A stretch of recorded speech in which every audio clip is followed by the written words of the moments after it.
Olá, terrorizados! Aqui é Angel Black trazendo mais histórias de terror para vocês.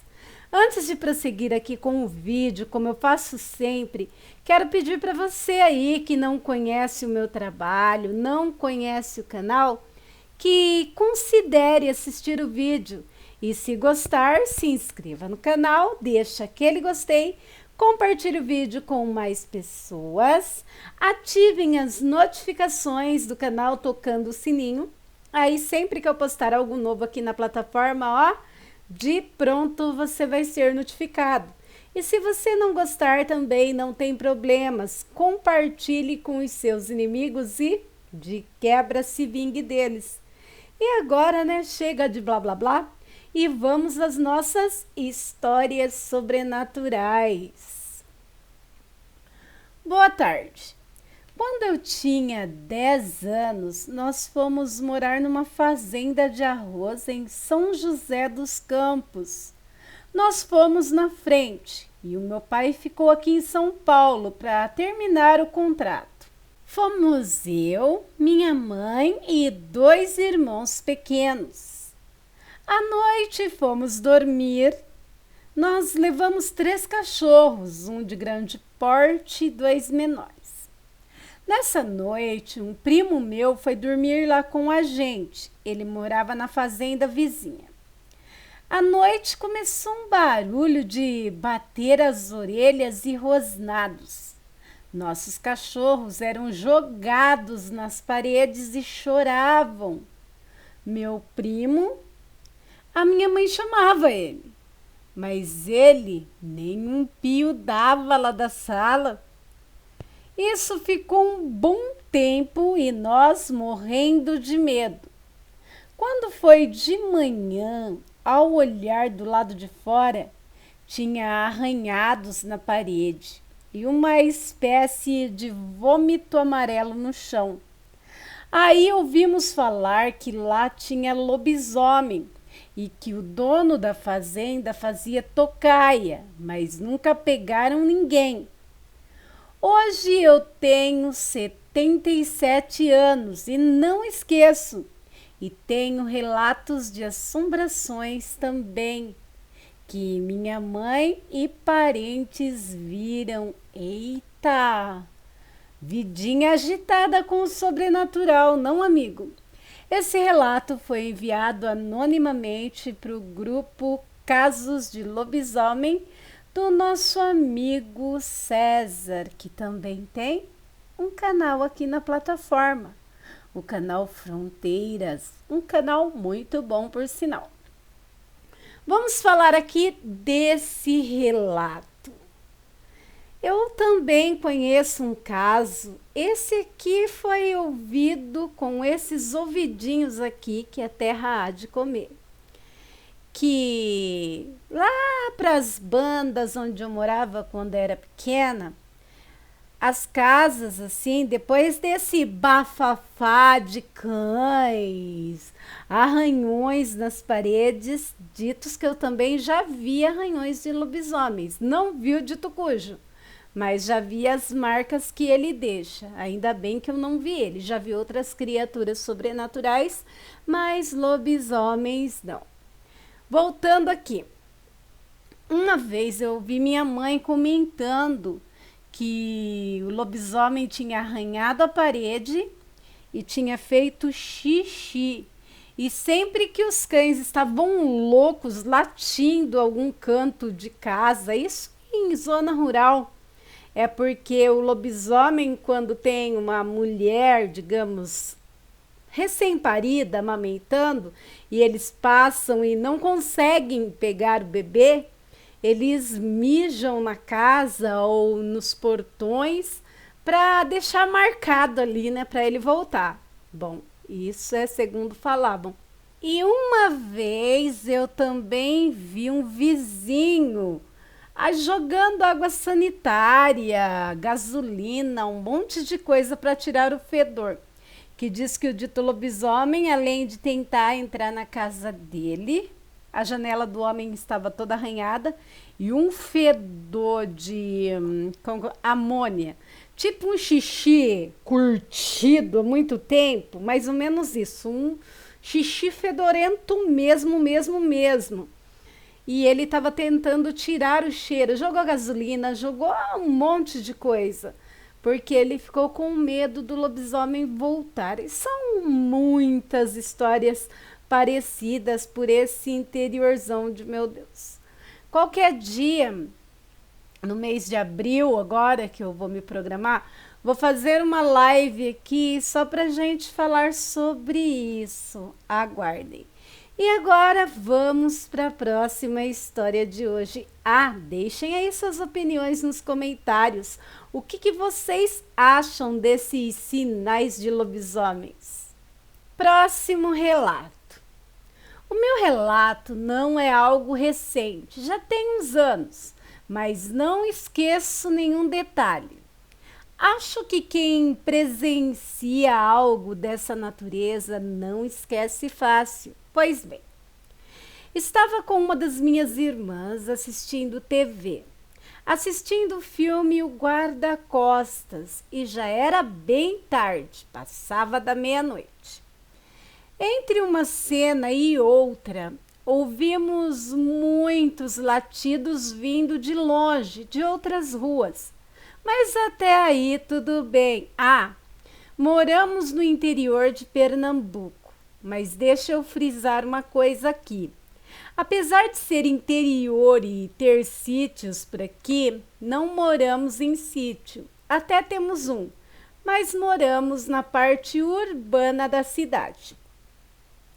Estou esclarecendo aqui porque algumas pessoas imaginam que todo o interior é regado a charretes e bois pelo centro da cidade e assim vai. Era normal tantos cães na região, mas aquilo foi ficando estranho porque eles não paravam de latir e rosnar nem um segundo. A princípio pensávamos que poderia ser ladrão, pois na época tinha um homem que roubava as casas durante a noite. E, por falta de sorte, fomos roubados várias vezes. Era pelo telhado, pelo quintal, enfim, morreu. Voltando ao assunto, os latidos foram se aproximando e ficando cada vez mais próximos. De repente, eles pararam de latir e só ficavam fazendo aquele barulho de quando estão com raiva querendo atacar. E, para nossa surpresa, um uivo muito, mas muito alto. Minha irmã não pensou duas vezes e correu para o quarto. E eu, curioso como sempre, continuei onde estava. Para que vocês entendam, na época, a porta da minha casa dava direto para a rua. Não tínhamos terraço, não tínhamos muro, nada. E a porta era de um material tipo lata, ferro.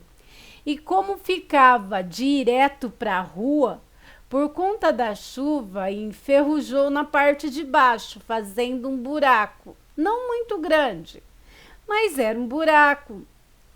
Os cachorros continuaram fazendo barulho e eu, mesmo com medo, corri para a sala, deitei e encostei a cabeça no chão para ver algo pelo buraco da porta. Nossa, já fiz muito isso, gente.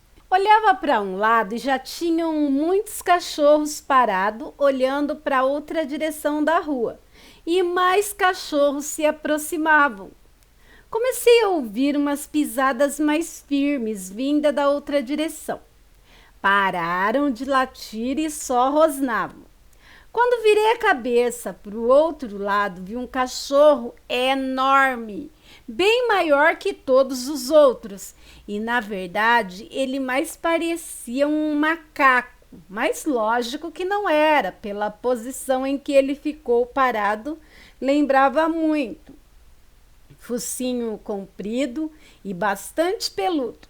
Eu não conseguia mais movimentar o corpo, muito menos a cabeça. era muito medo e, para piorar o meu medo, ele uivou bem na minha frente. Nunca me arrepiei tanto como naquele dia. Era um uivo muito longo e, assim que parou, parecia ensaiado. Todos os cachorros que estavam na frente abriram passagem e aquele bicho saiu numa disparada fora do normal. Em seguida, os cães seguiram atrás. Lembro que fiquei um longo tempo ali deitado, sem nenhuma reação. Não conseguia me mexer. Ouvi mais um uivo, mas já estava bem distante. Medo, medo, muito medo. Mas a curiosidade me deu a coragem de ver. Era macaco? Claro que não. Era um lobisomem. Não sei. Não posso afirmar. Mas muito parecido como descrito por tantas outras pessoas em relatos. Se era um cachorro, era o rei dos cachorros, maior que todos e imponente. Fui para a cama e não consegui dormir. Era bem cedo quando ouvi que a vizinha chegou na minha casa e conversava com a minha mãe. Ela relatou tudo, exatamente como eu vi. Foi daí que tive a coragem de contar. Se não fosse ela, jamais eu teria falado isso para alguém. As pessoas não acreditam, ou fingem que não acreditam. Ela viu da janela do quarto, que era do lado do terraço. Uma experiência bem estranha e inesquecível. Há muitos outros relatos por aqui, mas de lobisomem, só esse. Nossa, eu gostaria muito de conhecer os outros. Esse relato também foi enviado anonimamente para o grupo Casos de Lobisomem. Gente do céu, que situação, hein? O menino olhou para o buraco debaixo da porta. Quem nunca não é aterrorizado? Eu também já brechei muito vãozinho de portas, de janelas e etc. E alguém aí conhece outra história parecida? Amores aterrorizados, se vocês passarem por experiência com o sobrenatural e quiserem mandar para o e-mail do canal que está na descrição do vídeo, não precisa ser necessariamente de lobisomens, tá bom? Eu gosto de ouvir, ler e compartilhar com vocês todo tipo de história sobrenatural, pois o sobrenatural me encanta. Tem um comentário deveras interessante aqui nesse relato, querem ver, ó? Acredito no seu relato, porque já ouvi um uivo assim também. Fazem alguns anos e nunca esqueci. Foi bem ao lado do quarto da casa que dava acesso à rua. Queria abrir a janela, mas a minha mulher não deixou. Ela disse: não abra a janela, porque isso é um lobisomem. Devia ser mesmo, porque cachorro nenhum faria um uivo como aquele. Era em torno de meia-noite. Isso, meia-noite. Interessante esse comentário que acabou por ser um pequeno relato também, não é? Vamos para o próximo de hoje, aterrorizados. Aterrorizados, se eu fosse vocês, ouviriam a leitura de todo esse texto que trarei para vocês agora.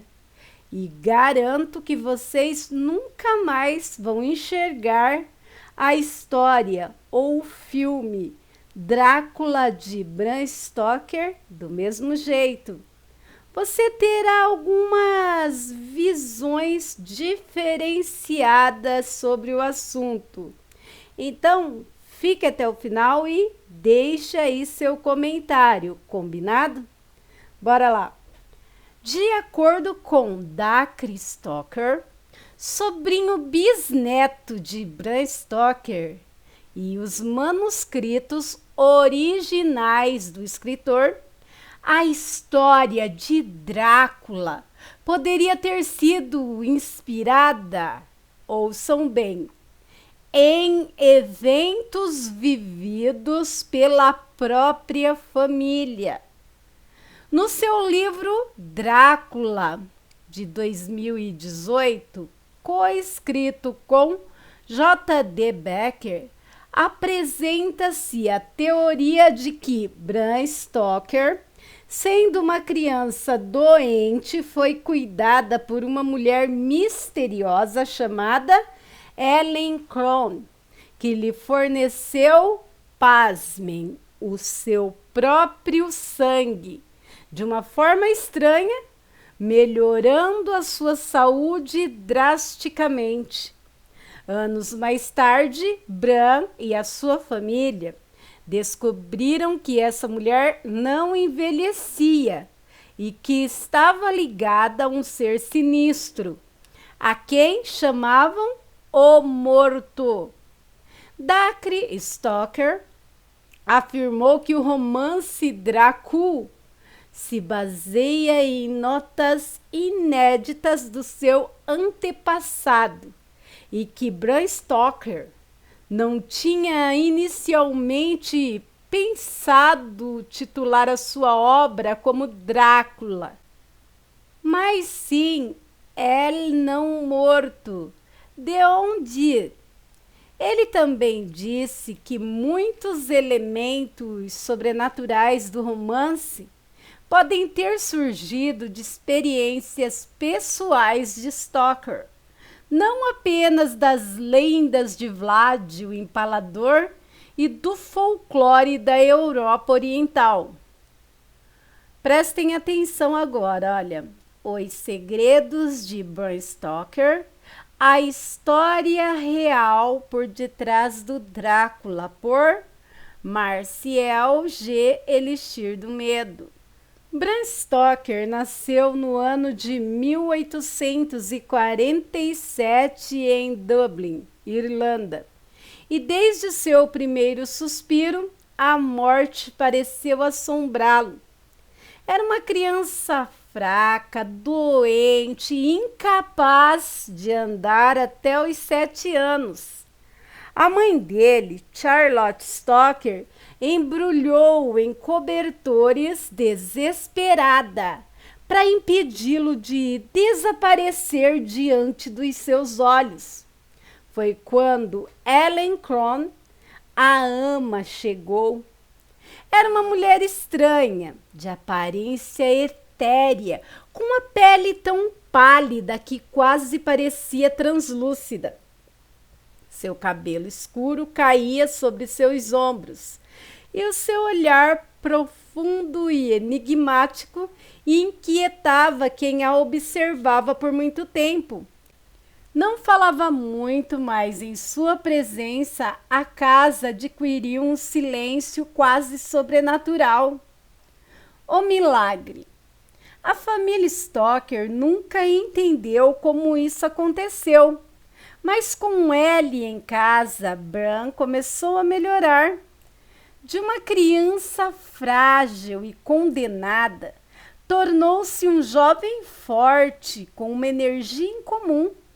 Não só recuperou a sua saúde, como desenvolveu uma resistência fora do comum. De repente, ele era o melhor atleta na sua turma, um aluno brilhante com uma mente inquieta, mas alguma coisa ali não encaixava. Matilda, a irmã de Bram, foi a primeira a notar os estranhos hábitos de Ellen. Ela não comia com eles, retirava-se cedo à noite e, às vezes, quando pensavam que ela estava a dormir, encontravam-na imóvel, com os olhos abertos na escuridão. O mais perturbador foi a forma que ela cuidava do Bram. Nas noites em que ele tinha febre, Ellen sentava ao lado dele, pegava na mão dele e com um alfinete furava a palma de sua mão. Depois pressionava a ferida contra os lábios da criança, deixando o sangue pingar na sua boca. Matilda viu uma vez, nunca conseguiu esquecer tal imagem. Um dia, sem aviso, Ellen, desapareceu. A trilha da babá. Os anos passaram e a vida dos Stalkers seguiu o seu curso. Mas Matilda nunca esqueceu Ellen. Quando era adulta, começou a investigar. Seguiu rumores, verificou os registros de criados, procurou em cemitérios e finalmente encontrou o seu rastro. Ellen estava numa cidade distante, numa pequena casa perto de um cemitério. Mas o impossível era que ela não tinha mudado nada. Não parecia ter envelhecido um único dia. Matilda alertou o seu irmão Bran e junto com o seu irmão Jorge foram buscá-lo. O que eles descobriram superou os seus piores pesadelos. O morto-vivo. Ellen não estava sozinha. Nas sombras de sua morada, ele, um ser antigo, um predador da noite, o que chamavam de não-morto, não tinha um nome humano, apenas um título que evocava sua maldição. Ele era alto, magro, com uma presença de gelar o sangue.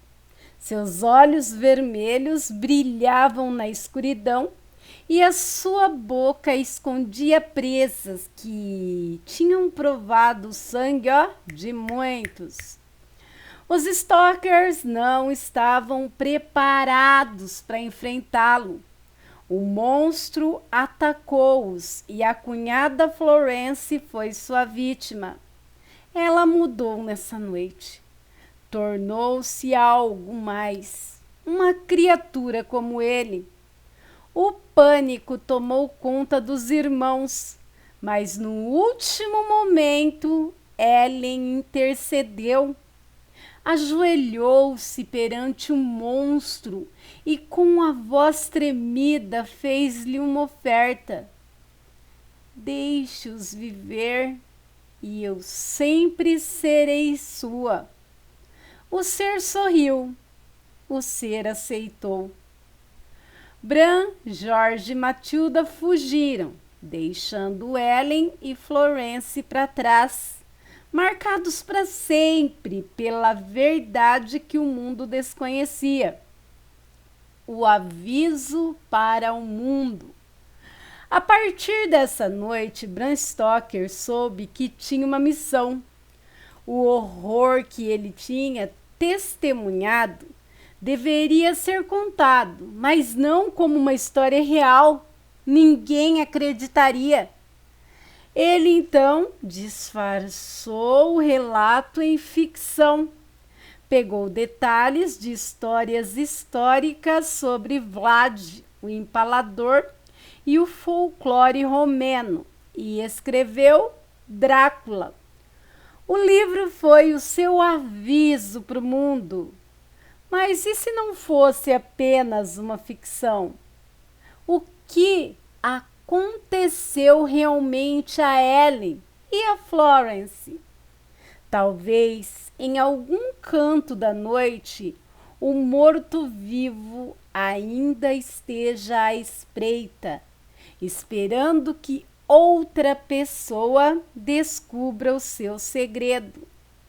É uma narração aqui baseada na pesquisa de Dacre Stoker sobre as origens de Drácula, via Elixir do Medo. É uma teoria interessante, não aterrorizados. Vocês podem acreditar ou não acreditar, mas eu tenho certeza que sempre que você ler o livro, sempre que você ver o filme, sempre que você ouvir sobre Drácula de Bram Stoker, olha, você não vai mais ver do mesmo jeito. Sempre estará ali aquela dúvida: e se for real? E aí, aterrorizados? Gostaram do vídeo de hoje? Gostaram das histórias, dos relatos de hoje? Deixe aí suas opiniões nos comentários. E se você tiver alguma história parecida, envie para o e-mail do canal. Eu ficarei, olha, honrada em narrar aqui para vocês. Ah, não saiam do vídeo sem deixar um like aqui para ajudar o canal, sem compartilhar o vídeo. Isso ajuda e muito, gente, o canal a crescer. E se você não é inscrito, se inscreve aí, vai. Se você gostou do meu trabalho, vem para minha alcateia, você também. E mais uma vez, quero falar para você, se você tem um relato, um conto, uma história sobrenatural, envia para o e-mail do canal, será uma honra narrar por aqui. E ativem as notificações do canal, assim sempre que eu postar algo novo aqui na plataforma, de pronto você vai ser notificado. E o mais importante, voltem, voltem sempre. E eu estarei aqui esperando vocês com histórias de arrepiar. E hoje, antes de terminar o vídeo, eu quero mandar os meus parabéns para a filha de um inscrito muito fiel, que está aqui todos os dias. Muito raro ele não estar aqui conosco, nosso amigo Érico. A filha do nosso amigo hoje está completando 23 primaveras. Parabéns, linda! E parabéns ao pai Érico, que deixou aqui escrito no chat de ontem, que era aniversário da filha dele. Beijos, felicidades e muitos anos de vida. Bem, meus amigos, quero agradecer a todos que de alguma maneira ajudem muito desde a criação até a divulgação do meu trabalho. E principalmente agradecer a cada aterrorizado que está sempre aqui comigo e não solta a minha mão. Muito obrigado pela presença, pela permanência e pela paciência de vocês. Fiquem com Deus e até a próxima!